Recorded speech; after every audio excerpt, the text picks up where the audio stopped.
Now let's look at the long-run supply for a constant cost industry. A constant cost industry is one where average cost of production is constant.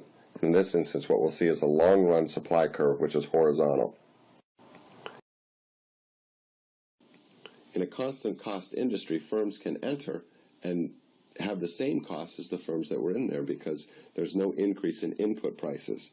So if, say, in a candle market, 6,000 candles are being produced per day or 9,000 candles are being produced per day, we have the same cost, then the long-run supply curve is going to be flat at 5 cents in this example as a price per candle.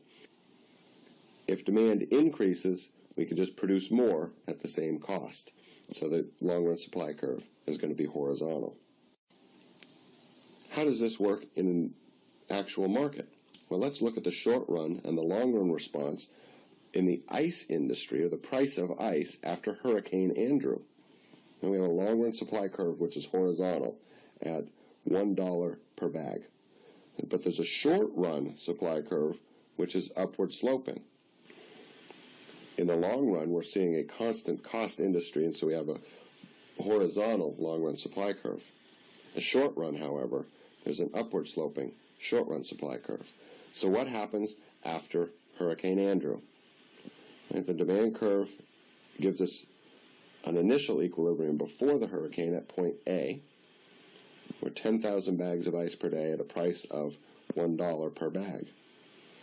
After the hurricane, there's an immediate need for more ice, and the demand curve shifts to the right because of the significant power outages. The demand curve shifts to the right. That raises the price in the short run up to $5 per bag. A number of ice manufacturers and producers enter the market because it's a constant cost industry, and there are no barriers to entry. So when these new firms enter the market and production increases significantly, price is driven back down to $1.